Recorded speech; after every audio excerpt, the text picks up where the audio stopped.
People probably know I'm full-time at the foundation. I still go to Microsoft, very interested in the work there. But my primary thing is thinking about the two key focuses of the foundation, which is helping poor people, mainly with health interventions, but some others as well, and then helping improve the education system in a broad way. Machine learning, we're just at the start of that. Now that we can gather so much data and analyze that data, maybe some of those dreams of the past, which were over-optimistic, weren't realized, maybe they can be delivered on. A final one here is robotics, and I think that is deeply underestimated. It's one of these fields where if you say to people enough, it's coming in 2 years, and in 2 years it doesn't come, and then you say it's coming in 2 years and it doesn't come, then eventually they know not to pay any attention. You completely attenuate their interest in hearing you say that. Well, here we are, and in fact, in a pretty meaningful sense, as you get very cheap vision, as you get very cheap navigation, as you get very cheap ability to model environments, you really do start to get robotics. And there's a phenomenal number of ways that those change the economy, change the job market.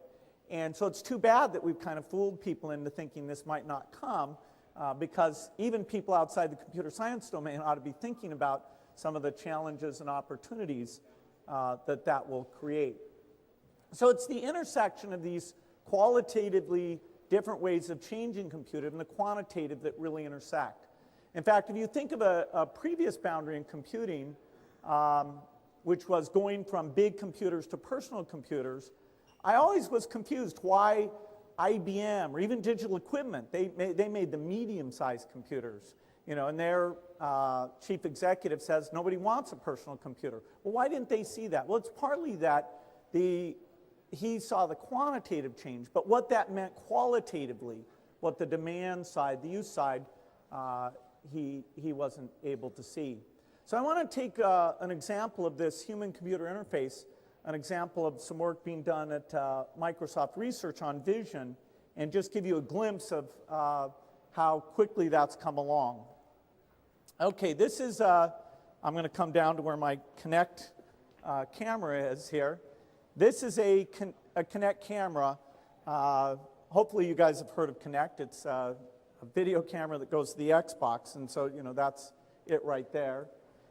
If I take, this is, we just took some objects that I normally have on my desk and put them here. Nice little plant and wood thing. So I'll just take this off.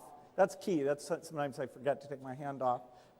And we just move around, and you can see, okay, in the upper left you get the depth map, then you get the CCD camera view, then you get where it's finding surfaces over on the right. Then finally you're seeing that it's creating a construction based on all the information. It's building a 3D model of what these objects are. So the one in the lower left is the one to look at. Now if I add the textures, it gets very, very realistic. And so this fairly cheap camera, not with a single frame, but with all the different frames it's gathered together, has built a pretty good model of the environment. In fact, except for these edges where it doesn't get very good depth information, an almost exact model. Now let's real quickly just give you a sense of how this might be used. In order to do that, I'm going to ask Ed Lazowska to come and sit here. And so I'm going to go, hope I do this right. Shouldn't cause any damage if I don't. So I'm going to use this camera, and you can see Ed there sitting in the chair. Now what I'm going to do is I'm going to have the software, the model, put balls on him, and he can shake these balls off. So he can put the balls back on, he's got to do it again. So anyway, it gives you a little bit of a sense that this really is a model that could be fun to work with. All right, thanks, Ed.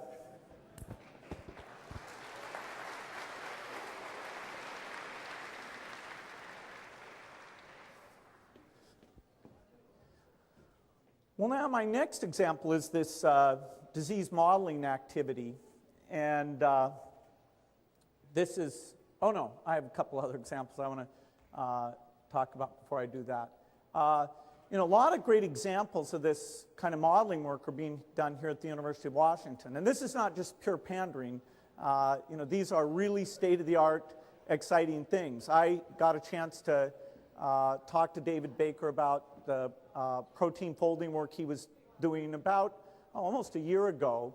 And I was very interested to see, was that work actually going to contribute to the state-of-the-art? And in fact, it was just about 3 months ago that in terms of the HIV protein folding shape, that they actually came up with something that is a real help to people who are trying to block the activity of HIV. It's not the single thing that by itself will solve that problem, but it was a real contribution.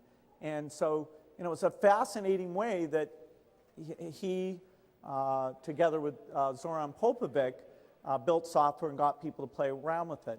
More recently, a couple weeks ago, I got to see the work that Zoran's doing based on a grant from the Gates Foundation, the education group there, about making it fun and interesting for kids to develop math understanding. And how can you actually test their knowledge, draw them in, come up with problems that are not too challenging, not too simple for them, and create a progression that's fun and interesting. And so they're doing some really fascinating work where they generate the game that fits for that student, see how that student does, and then generate the next game so that it's constantly challenging enough, drawing that student in. And then they report that information back to the teacher. So if they're really stuck on a concept, the teacher can intervene with that. If they're ready to move on, the teacher doesn't make them repeat anything. And they have this in a variety of different formats. So again, it's computer science being applied in a way that people might not have expected. And it's non-trivial to do it right because, of course, the motivation of that human subject, what draws them in, is a little difficult to characterize, and yet it's ultra important. I mean, imagine if we can make math fun, make it personalized, what a huge contribution that would be. Well, a lot of the foundation's work I mentioned is focused on helping the poorest people in the world, the sort of 2 billion out of 7 billion. We just are crossing over that 7 billion mark about now. Those who live in the toughest conditions. And a lot of those are small farmers. Overwhelmingly, they're in parts of Asia and in Africa. And the disease burden that they face, particularly infectious disease burden, is about 20 times as much as we do in the rich countries. A way to measure that would be to say, what percentage of children under the age of 5 die?